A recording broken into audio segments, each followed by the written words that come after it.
मित्रों, कहानी बहुत ही सुंदर है।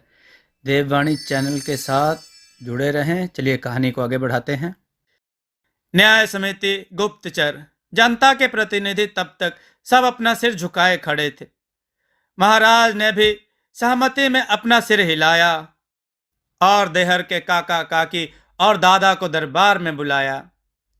जब महाराज उसके काका काकी से देहर के लगाए हुए आक्षेपों के बारे में पूछा तो वे दोनों झूठ बोलने लगे और स्वयं को बेचारा दिखाते हुए बोले, महाराज, देहर अभी बालक है। वो कई बार गलत कार्य कर देता है। उसके माता पिता नहीं है।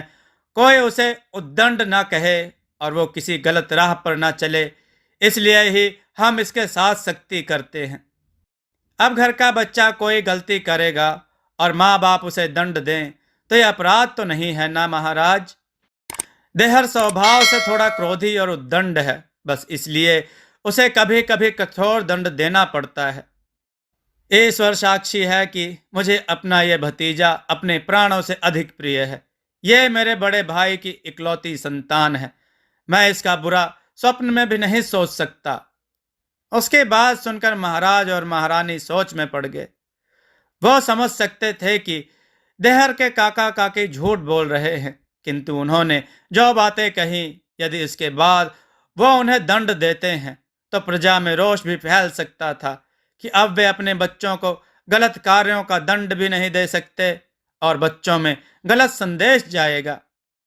उनको संशय में देखकर शांति हंस पड़ी। उसकी हंसी सुनकर सब भय से कांपने लगे। शांति ने अपने हाथ से एक इशारा किया और कुछ सैनिक एक आदमी को लेकर दरबार में आए। सबने आकर सबसे पहले महाराज दानू को प्रणाम किया और फिर शांति को। उस आदमी को देखकर देहर के काका काकी स्तब्ध रह गए। उन्हें बिल्कुल भी अनुमान नहीं था कि शांति इस आदमी को ढूंढ निकालेगी। उन्हें लगा कि वो कल ही इस राज्य में आई है, उसे सच्चाई नहीं पता होगी। पर उन्हें पता नहीं था कि शांति के गुप्तचर पीछे 5 वर्षों से पूरे राज्य में और दूसरे राज्यों में फैले हुए थे। नहीं तो वह इतने वर्षों तक जंगलों में अकेले निश्चिंत कैसे रहती, अपने माता पिता को अकेले छोड़ के जंगलों में अपनी शिक्षा, विद्या और शक्तियों को कैसे बढ़ाती। शांति ने उस आदमी की तरफ संकेत करते हुए कहा, महाराज, यह व्यक्ति दासों का व्यापारी है और 2 दिन पहले ही इसने इनसे देहर के काका काकी को 10 स्वर्ण मुद्राओं अग्रिम भुगतान के रूप में दी थी और बाकी की 40 स्वर्ण मुद्राएं यह इसे कल देहर को बेचने के समय देने वाला था। शांति ने उस आदमी को इशारा किया तो उसने अपने कंधे पर लटके झोले से एक ताम्र पत्र निकाल कर दे दिया। मुख्यमंत्री ने वह पत्र राजा के सामने झुककर प्रस्तुत कर दिया।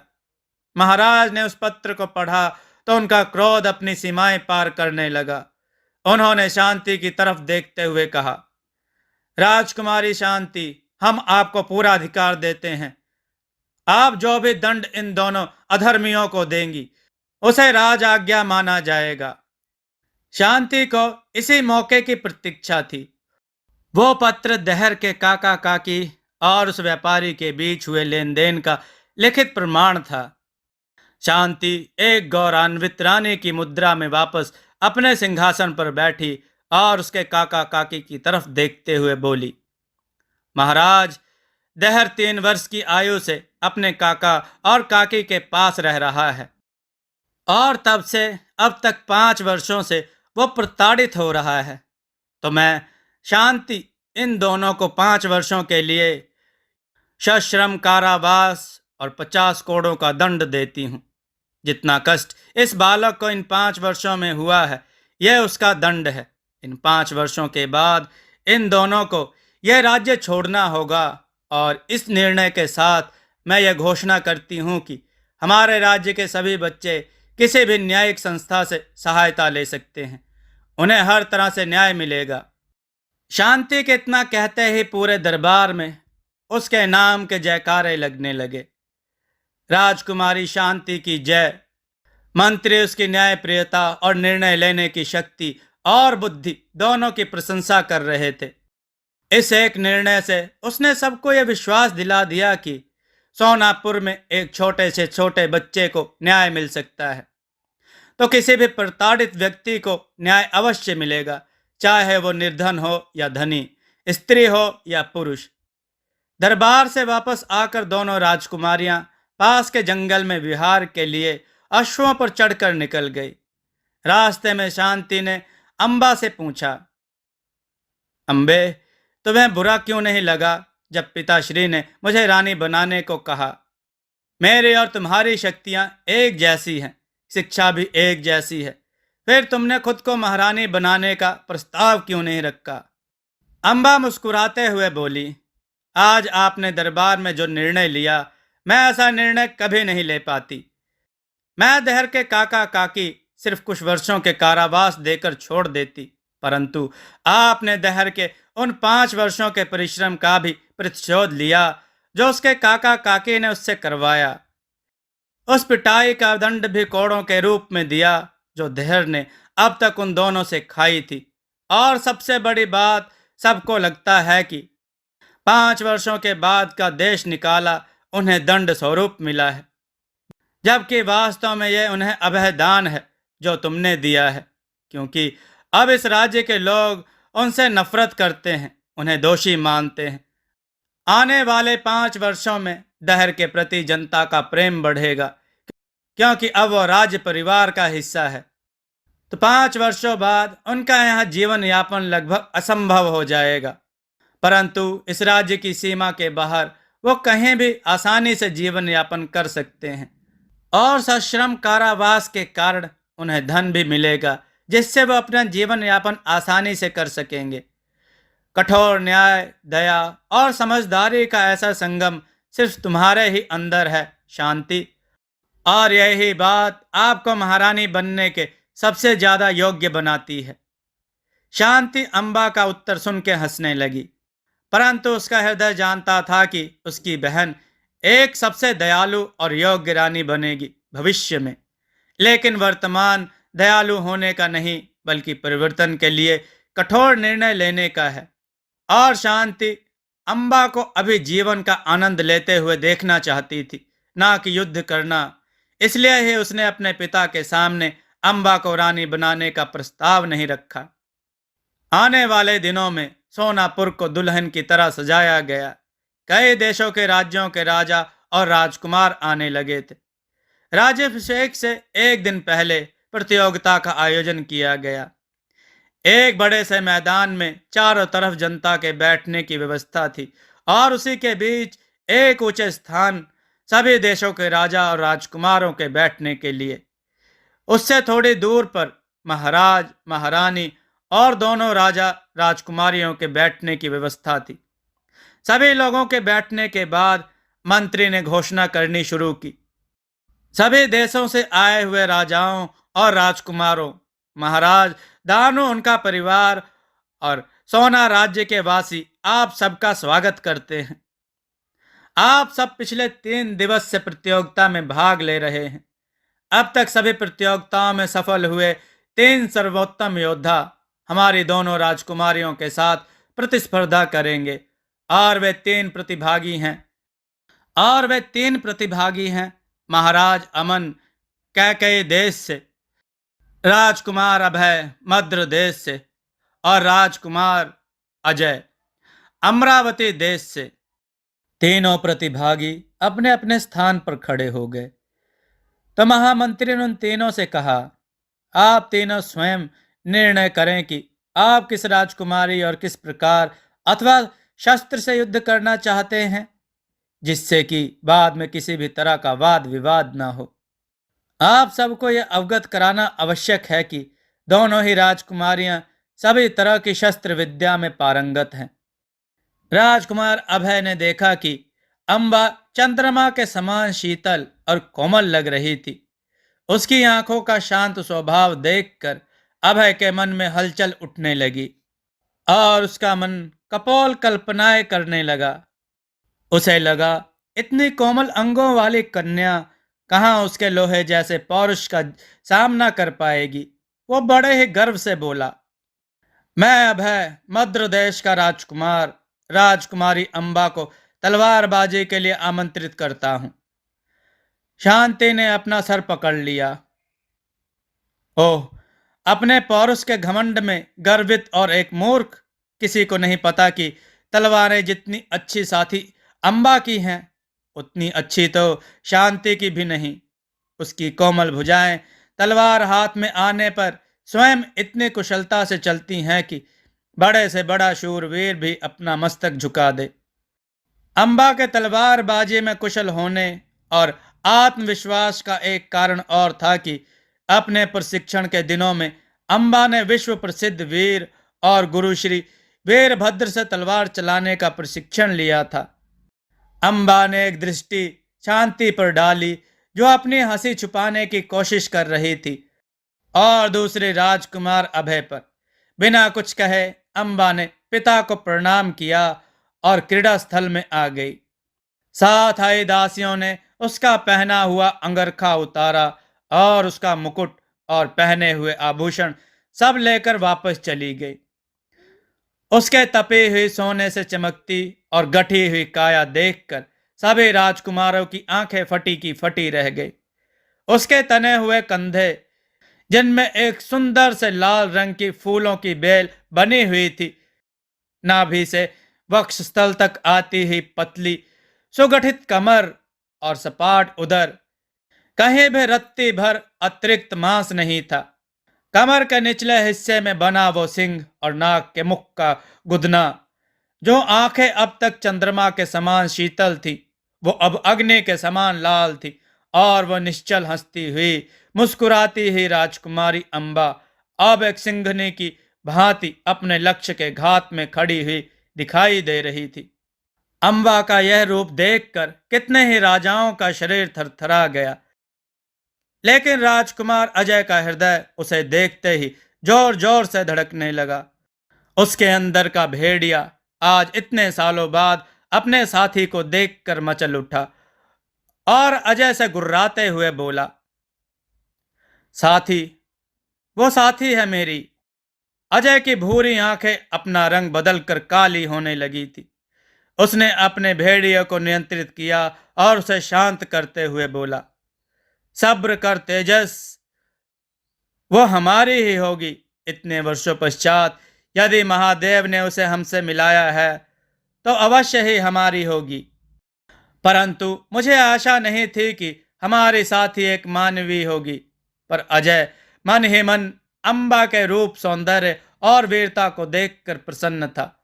उसे कभी भी कोई कोमलांगी राजकुमारी की कल्पना नहीं की थी, परंतु उसका जीवन साथी तो स्वयं महादेव ने निश्चित किया था। उसमें उसकी इच्छा या अनिच्छा का प्रश्न नहीं था। पर आज अम्बा को देखकर वो मन ही मन वह महादेव को धन्यवाद दे रहा था। इधर अभय को तो समझ ही नहीं आ रहा था कि यह सब क्या हो रहा था। उसे सब कुछ एक छलावा लग रहा था। फिर भी उसने अपने आप को संभाला और युद्ध करने के लिए वह भी क्रीड़ा स्थान पर आ गया। अम्बा ने अभय को ललकारते हुए कहा, राजकुमार अभय, यदि इच्छा हो तो अभी भी पराजय स्वीकार कर लीजिए। यदि मेरे प्रहारों का सामना करेंगे तो पराजय के साथ साथ शारीरिक कष्ट भी होगा। मुझे नहीं लगता आपका कोमल शरीर मेरे प्रहारों को सह पाएगा। अम्बा के इतना कहते ही शांति ने जो अभी तक अपनी हंसी रोक रखी थी वो छूट गई और उसके साथ वहां बैठी सारी प्रजा भी हंस पड़ी। बस अभय ही ऐसा था जिसका क्रोध अपनी सीमा लांघ रहा था। उसने अम्बा को घूरते हुए कहा, राजकुमारी अम्बा, आज तुम्हारे गर्व को चूर करके अपने महल की शोभा बनाऊंगा। उसकी बात सुनकर अजय के अंदर का भेड़िया तेजस गुर्राने लगा। सहन तो अजय से भी नहीं हो रहा था। उसका हृदय अभय का हृदय फाड़कर उसका रक्त पी जाने को उद्धत हो रहा था, लेकिन अभी वह कुछ नहीं कर सकता था। अभी उसे अम्बा की क्षमता को भी देखना था। उसने तेजस को शांत किया और कहा, शांत हो जा तेजस, अपनी साम्राज्ञी की क्षमता भी तो देख ले। क्या पता ये अम्बा हमें आश्चर्यचकित कर दे। अजय महसूस कर रहा था कि तेजस अम्बा को देखकर मंत्रमुग्ध हुआ जा रहा था। अम्बा ने अभय की बात सुनी तो हंसने लगी और बोली, राजकुमार अभय पहले अपने पुरुषत्व की शोभा को बचाएं। कहते हुए उसने अपनी तलवार को लहराया और हवा में दो कुलाटियां मारते हुए अम्बा की तलवार अभय के गर्दन पर थी। अभय के साथ साथ बाकी के लोग भी हतप्रभ थे। बस अजय की आंखें उसकी प्रसन्नता को छुपा नहीं पा रही थी। अम्बा पीछे 2 कदम हटी और बोली, चलो पहला प्रहार तुम करो, संभवतः तुम कुछ अच्छा प्रदर्शन कर सको।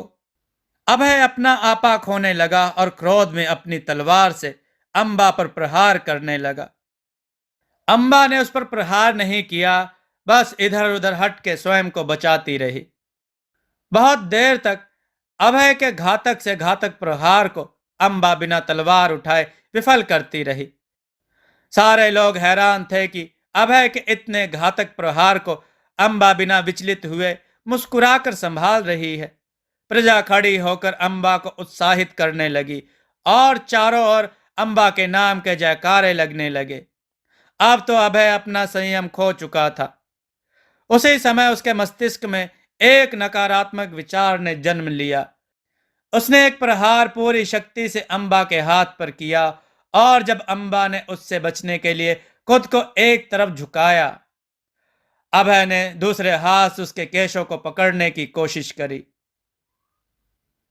उसके केशों को छूते ही अम्बा का सारा शरीर कांप गया और उसके बालों से निकली चिंगारियों ने अभय के हाथ जला दिए। अम्बा ने तुरंत अपने पैरों से अभय के सीने पर एक जोरदार प्रहार किया और उसे पृथ्वी पर गिरा के उसकी गर्दन पर अपनी तलवार गड़ाती हुई गुर्राते हुए बोली, अभय तो क्रोध में शिष्टाचार भी भूल गया। एक स्त्री के केश पकड़ना वर्जित है, क्या तुझे नहीं पता? यह प्रतियोगिता सिर्फ अपने पड़ोसी राज्यों के साथ एक स्वस्थ प्रतिस्पर्धा थी।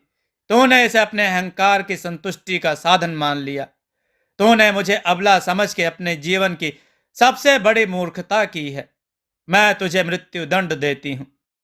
कहते हुए जैसे ही अम्बा ने अपनी तलवार अभय का सर काटने के लिए उठाई, बिजली की गति से हवा की तरह अजय उन दोनों के बीच में आ गया। लेकिन तब तक अम्बा की तलवार पूरी शक्ति के साथ नीचे आ चुकी थी। अजय ने अपने पैरों के एक ही प्रहार से अभय को हवा में उड़ाते हुए दूर फेंका और अम्बा की तलवार के प्रहार अपने हाथ पर ले लिया। अम्बा इस समय साक्षात काली का रूप थी। अजय के अंदर का भेड़िया एक पशु था जिसका स्वभाव ही स्वयं पर हुए प्रहार के बदले प्रहार करना था। जैसे ही अम्बा की तलवार अजय के हाथ पर पड़ी, अजय ने अनियंत्रित होते हुए अम्बा को गुर्राते हुए धक्का दिया और उसे पृथ्वी पर गिराकर उसके ऊपर आ गया। उसकी आंखें पूरी तरह से अपना रंग बदलकर काली हो चुकी थी और अजय का भेड़िया तेजस उसके शरीर से बाहर आने को आतुर था। अजय ने अम्बा की आंखों में देखा और उसकी आंखों की हैरानी और क्रोध देखकर तेजस शांत हो गया। वो पहली मुलाकात में अम्बा को डराना नहीं चाहता था। अजय और उसके अंदर के जानवर यानी भेड़िए तेजस ने अम्बा के शरीर की सुगंध को सूंघा, उसे आत्मसात करने लगा। अजय अम्बा की गर्दन सूंघते हुए उसके कानों में बोला। मित्रों, यह कथा बहुत ही रोचक होती जा रही है। कृपया देववाणी चैनल के साथ बने रहें और कथाओं को लाइक करके चैनल को सब्सक्राइब करके जरूर रखें। मित्रों, दोस्तों, आपको यह कथा कैसी लगी अपने विचार और सुझाव कमेंट में जरूर दें। हमारी कथाओं को लाइक करें, हमारे चैनल को सब्सक्राइब करना न भूलें। हमारी कथाओं को शेयर जरूर करें जिससे लोगों को अच्छा ज्ञान प्राप्त हो। जय श्री राम भक्तों।